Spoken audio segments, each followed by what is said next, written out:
I don't mean to ruffle no feathers. I am not trying to bash nobody's mama, not even my own.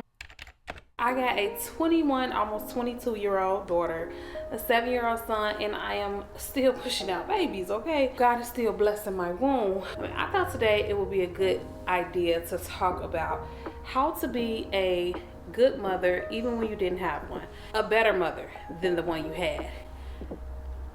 A decent mama. Try to raise some good kids, some decent kids. First, if you're new, I'm LaShawna. This is Shawna in the City. I do have some notes. If you see me looking down, that's why. The first thing I want to say is that please understand, as 22-year veteran in this motherhood game, you're not gonna be perfect. Your mama wasn't perfect, her mama wasn't perfect.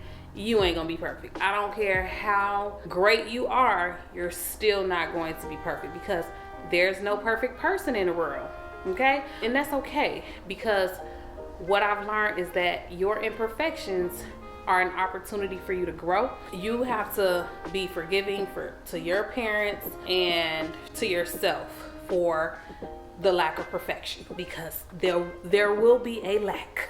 Some of these things go without saying, all right? We know you got to feed the kids. You know you need to buy the kids clothes. Kids need stability. Kids need stability in knowing that you're going to be there. They need to know that they have chores, bedtimes, responsibilities, meals, all of those things, because they need stability. They will be mentally stable if everything else around them is stable as well. So having some stability is going to be super, super important. I did not have much stability for a long time in my childhood. I'm an 80s baby, okay? Parents was all over the place. So you know what was going on back then with everybody mamas and daddies. And maybe it's still going on with your daddy like it is mine. But that is neither here nor there. A lot of unstable situations. Watch the video, 10 things you don't know about me. Then you know I was adopted when I was a little girl. So that once I got into that situation, I had much more stability. Although there was trauma, it was still a much better situation. Kids need stability. Now, this next one, some people ain't gonna necessarily like, but kids need two parents. I'm gonna put it out there. You was having fun when they got here, but now they here and they're your responsibility. Sometimes things happen to the other parent. You know, the other parent just don't show up the way they was supposed to show up, or things just happen in life. So I understand that, but if you can help it at all, a lot of time we can. It's our decision making. Kids really need two parents. They need a mom and they need a dad, because there are some things that both of you guys can teach them that the other can't. They need that. And I think that's why it's in the book. I think that's why you need two people to make one. I think so. Next thing I want to say is, in order to be a better parent, you really have to trust and believe that God gave you the kids that you were supposed to have. I know for me, for a long time, I struggled because, first of all, I was a young parent. I had my daughter when I was 15. Who doing the math? She'll be 22 next week. I struggle with, oh my God, this is too much. We so different in these ways, all of these things. It took me a long time to really come to a realization that we're different and we clash in a lot of ways. And those are not bad things. Those are opportunities for me to see things in a different light, opportunities for her to see things in a different way, opportunities for us to grow individually and together. It's not a bad thing. So God gave you the right kids. There is nothing in this world that will stretch you and grow you physically and mentally, emotionally, than your kids. Your kids are going to grow you. Typically, I mean, if you got some sense, like if you're trying, your kids are going to stretch you. They're going to make you more patient. They're going to make you more patient. They're going to teach you how to deal with different emotions. They're going to teach you so many things, and that is a blessing. It really is. So you have to trust that God knows better than you do, and He already got it already figured out. So trust that God gave you the right kids. Lean into that. See how you can pull your better self out of your kids. How can I grow? How can I be better? How I need to be better for these kids so that I can be a better example for these kids, because your kids are going to be watching you. If you got a daughter, I'm telling you, she is watching everything you do, how you act, what you say, where you shop, all of that. She is watching it. You teach them through your actions more than you teach them through your words. You want to make sure that you are acting in a way that you want your kids to act. You can't say, don't do what I do, do what I tell you because I said so and all of that. They need understanding, and if they don't understand what you're saying, or if you're not giving them clear reasoning on why you're saying what you're saying and they don't understand, they're watching what you do. More importantly, you're going to need to make sure that you are being a good example for your kids. That means when you fail, because you will, you doing so with grace. How do you want them to respond when things don't go their way? How are you showing them that you show up in the face of like trial and error, even feeling defeated in some ways? Where do you go? Where do you turn to? Who is your source? They're going to be watching these things. I'm only 7 years in the boy game, but I do know that boys are different than girls when it comes to a mother-son relationship. With my daughter, she watched what I do, and she is literally a mini version of me, except like on steroids. It's bad. So your girls are going to idolize you in a lot of ways. The next thing I did talk about it a little bit, is you're going to need to be patient. You're going to need to be patient with them, with yourself, with people around you, and with God, because it's going to take time for you to be better. Nobody is better overnight, especially when you did not have examples on how to talk to kids right, and all you see is like what you see in the streets, or not in the streets, but see like with other people's families, or with other people outside of your family. Don't worry about that. In a perfect world to you, how would you want your mother to show up for you, even though she wasn't there or she couldn't be there, or whatever the situation is? How would you want a perfect mother to respond to you in certain ways? Realistically though, coming from an adult mind state, you want your mother to be patient and to be understanding and to be loving and to be nurturing, or whatever it is that you will want. Try, make it your business to offer them that, and at least you can show up as what you assume you should be like. Be patient and let them know that you are not perfect and that they are not perfect either. Okay? Now, I love you, but we all, got flaws. But we all are works in progress, and be patient with me. I'm sorry. I apologize for that. It's okay to apologize to your kids. It's okay to say, I was wrong. I dropped the ball. I wasn't there. I should have did this. I should have did that. I didn't know. It's okay. Talk to them, explain things to them, and they'll be more forgiving, especially because they want to forgive you. Kids want to love their parents. Innately, a kid wants to be loved and cared for by their parents. The next thing I want to say is we need to be very careful about the language that we use with our kids. Like, don't use language that break your kids down. I didn't realize how important your tongue was until my daughter was. Now, I wouldn't be cursing her out. If I yelled at her, she would just get all emotional and cry.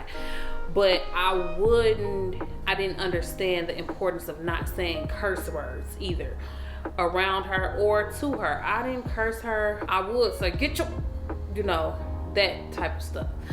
But I don't do that. And I remember when she was probably about 8, and it dawned on me, and I was like, I can't do that. Like, it really breaks her down. And we have to be careful, even though they might be used to it. It's not okay. It's not okay to use language like that with your children. They should not feel like you talk to them any kind of way. They are human beings. They are children, but they deserve respect. You deserve their respect. So you want them out here cursing people out, talking to people crazy, not being articulate, not knowing how to hold conversations. It really can affect them. They might not even realize it, but it will show up in their lives. We got to be very careful about how we talk to our kids, around our kids, the things we listen to around our kids, Cause baby, I be hearing some people listen to music and kids be saying it, and I just be like, why do your kid know that? It's not okay. Not in a judgmental way, because I know that they probably don't know either. My son ain't gonna tell you about no rap song. He don't know nothing. And my daughter, she listens to Stevie Wonder and Etta James, and I mean all type of people. She will listen to some Future. I ain't gonna hold you. She also is very well rounded. Your kid should not be knowing like Sexy Red. I'ma just say it. Your daughters or your sons, like, they should not know that. That is terrible. First of all, I don't want to hear that. I don't even want to hear that. And I definitely, no little girl should know that. That's so sad, because you do not realize that how it is going to affect your kid long term. These things are in their mind. Now it's processing in their thinking. It's just downloading into them. That is not okay. Especially when you want to have girls that's respectable, because I'd rather you be a little bougie, okay? I'd rather you be a little bougie, not be in tune with all that, than for you to be just ratchet. The next thing I want to say is pay attention to what your kid needs in particular. Your kid might be very emotional and you might not be. I know my daughter was very emotional. I am not super emotional, and that's one thing that I really wish that I was a little bit more emotional, so that I can offer her that.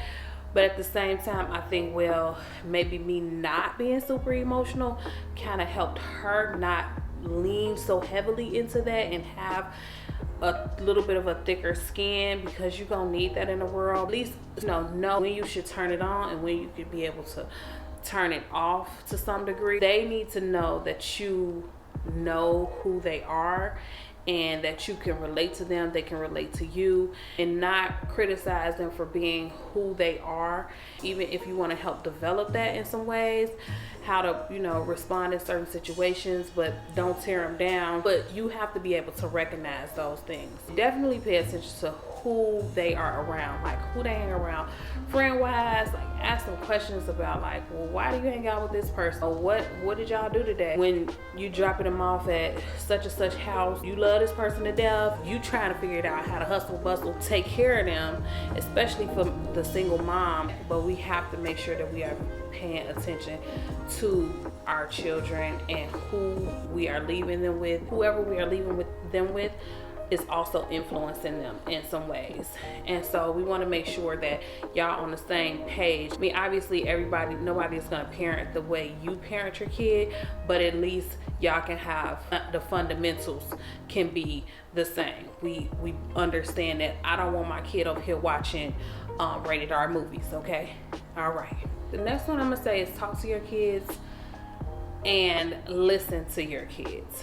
Talking to them just about random stuff will help you kind of see where their mind is. It will obviously bring y'all closer in listening to them. Try to see what they thinking about, what they talking about, and listen to how they talking to their friends, if they on the phone. Eavesdropping, okay? Yes, what y'all talked about? Talking to them while their friends are around. Hey, I saw, you was acting like that. Why? What made you say that? Well, you want to have your own mind, things like that, because at the end of the day, their friends will know, well, your mama ain't finna, I know your mama ain't going like that. My mama ain't going. Okay, my mama is going to try to tell me some things, and that's okay. And maybe they'll pick up on some things that you offering your kid too, because maybe they need that. The next tip I wanted to give is to respect yourself and to respect them. Now, I know some people think like, they kids, but they're people. They have minds, spirits, and all of that. They deserve respect as well. Respecting yourself is going to show them how to show up, how other people should be treating them, because it's an example. If you are not respecting yourself, why would they ever think that it's important to respect themselves. They won't. They don't understand the value in respect. For sure, we gotta do better with respecting ourselves. Not all of us. Some of us, like, don't play about that, okay? But a lot of us as a culture, it feels like there's a lack of respect for ourselves. Morals and values, really more of like clout chasing, to come up. I would say that that's less important than putting some respect on yourself. One thing about it, we're going to treat you the way in which you make them. And if you don't respect yourself, they ain't gonna respect you. The next thing I'll say is work on your personal growth all the time. It's okay to be on the internet. It's also okay to read. It's okay to talk to them about God and just like growing and being a better person and, you know, elevating yourself, your life. Show them you don't want to grow, you don't want to do well in school. Like Jim Rohn say, take them on the other side of town unless you live on the other side of town. Show them that personal growth is important. It's going to be important for you to try to be doing better. Personal growth is for sure one of them ones. The next thing I'm going to say is being disciplined. Now, this is one that I'm working on. I've been working on this one for a long time. It'll be a long time too, but I am working on it. Even though I'm working on it, I'm talking to my kids about how important it is. It's harder to teach your old dog new tricks. Teaching them the value in being disciplined is going to catapult them, because we live in a world where, you know, a lot of people lack discipline, myself included. You want to just kind of show them like, okay, it's going to be important for you to be disciplined. It's going to be hard, but doing the hard thing will set you apart from everybody else. If you want to be at the top, you're going to have to learn to be more disciplined, and you showing up and being disciplined as well. Teaching them responsibility. This one was difficult for me because some things I just don't like to do. So it was like, I ain't gonna make you do it because I don't want to do it. But at the end of the day, I do need to make you do it, and I need to do it too. So let's do it. It's hard. We don't want to do it. I don't want to do it either. But let's just do it. You got to do the thing that you don't want to do even when you don't want to do it. You cannot go off your feelings. You might feel like you can eat a whole cake today. You should not do that. That's not okay. Understand that your feelings are going to fluctuate, but if you have disciplines, responsibilities, goals, boundaries set in your life, it'll help you to be able to determine what you should and shouldn't do. Those are the things that I think we should be doing if we want to be better parents, even if we didn't have good examples of good parenting or parenting at all. I think that those things will benefit our children so great, because these kids out here wilding, and the mamas is too. We gotta do better. We gotta get these kids, because they ain't asked to be here. You got them here. You gonna have to put the work in to be a better version of you, so that you can teach them how to be decent people. Let me know in the comments below if you have any suggestions for me or for anybody else on what should we be doing to be good moms, even if we didn't have an example of one. Thank you so much for tuning in. I appreciate you. Don't forget to like, share, and subscribe, and I'll see you in the next one. But until I do, have a good day, have a great week. Let's have a great life.